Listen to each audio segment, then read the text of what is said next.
Jangkitan COVID-19 di Selangor yang semakin membimbangkan mendorong Kajang Plaza Medical Center menjalankan ujian saringan secara percuma.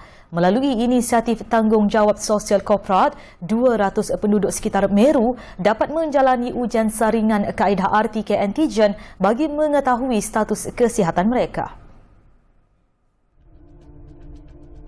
Menurut pengarah urusan KPMC, Datuk Saruni Judi, program CSR berkenaan mensasarkan lokaliti yang mempunyai risiko tinggi kes jangkitan COVID-19 selain kebanyakan penduduk merupakan golongan B40 yang kurang mampu memandangkan kosnya yang agak tinggi.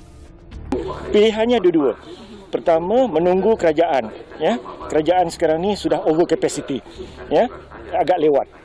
Kemudian pilihan yang kedua adalah dengan swasta. Dengan swasta kita tahu mesti ada bayaran yang agak membebankan apabila sudah ramai dalam satu keluarga. Maka menyedari hakikat ini, kita ni tadi swasta, NGO dan juga pimpinan setempat membuat satu program. Alhamdulillah, dengan sambutannya sangat menggalakkan. Kita membuat pendaftaran awal. Sebelum datang sini mereka semua sudah didaftarkan. Ada beratus-ratus lagi untuk nak buat pendaftaran, tapi kita terpaksa tolak buat masa ini kerana kita limitkan 200 orang dahulu. Saruni berkata, program itu amat diperlukan ketika negara bergelut dengan pandemik tersebut. Pandemik COVID-19 ini adalah disaster, adalah bencana. Dan ini sudah menjadi tugas kita, baik kita swasta ataupun semua yang mempunyai keupayaan untuk membuat kerja-kerja CSR. Program ujian saringan COVID-19 percuma ini turut dibantu iMedic dan Yayasan Ikhlas. Menurut Timbalan Pengerusi iMedic, Dr. Anas Ahmad Aziz, 15 petugas perubatan tampil membantu mengambil sampel ujian saringan COVID-19. Okey, jadi rapid test kit antigen yang kami menggunakan ni mempunyai sensitiviti yang sangat bagus, 96%. Jadi kami fikirkan walaupun kami buat program free dan kepada masyarakat setempat, janganlah kita bagi yang murah kan, kita bagi yang betul-betul efektif, 96% and above sensitivity, dan keputusan dia hanya secepat 15 minit. Menurut Pengurus Besar Yayasan Ikhlas, Insinyur Kamarudin Kasim pula, dengan dana daripada orang ramai dan syarikat korporat, program ini akan dapat dilakukan dengan lebih kerap, terutamanya di kawasan yang mempunyai risiko jangkitan tinggi dan golongan B40. Jadi saya sekali-kali di sini mengambil peluang inilah, menyuruh masyarakat kita di Malaysia ini yang sememangnya sangat pemurah menjadi warga peduli dan prihatin. Bersama-sama Yayasan Ikhlas, bersama-sama tim kami KPMC, iMedic dan BBKL, kita bantu masyarakat. Sebab C19 ini kita tak tahu bila penghujung dan bagaimana nak menanganinya.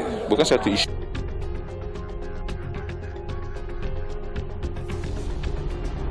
Sementara itu, mereka yang ditemui pula mengharapkan program ujian saringan seumpama itu akan dapat dilakukan dengan lebih kerap. Menurut pekerja sektor perkhidmatan, Muhammad Rizwan Kudori, tugasan hariannya memerlukan dirinya bertemu dengan orang ramai. Justru, risiko mendapat jangkitan COVID-19 amat merunsingkannya saban hari walaupun beliau mengamalkan prosedur operasi standard bagi mencegah daripada dijangkiti. Saya bekerja dalam risiko yang berkemungkinan boleh kena sebab saya buat servis Kowe. So saya seperti lalat lah, kita pergi menghinggap tempat-tempat orang. So saya nak tahu keadaan saya. Pengalaman pertama melakukan ujian saringan COVID-19 pula amat mendebarkan Eli Isna bagi memastikan dirinya bebas daripada virus membawa maut itu. Sebab kita biasa tengok orang lain buat macam pedih-pedih kan, tapi actually tak ada sakit lah. Dia macam kita pedih makan wasabi tu kan kat ujung-ujung tu kan. Saya datang ni pun sebab takut, sebab kawasan kat tempat saya pun dah ada penularan COVID ni kan. Jadi macam saya tergerak hati nak buat lah juga. Dan saya pun sebelum ni macam ada macam sikit sakit tekak, tapi tak ada demam lah. Jadi macam tu buat saya nak datang sini. Beliau amat mengalu-alukan ujian saringan COVID-19 secara percuma ini, memandangkan ramai tidak mampu walaupun ia adalah amat penting.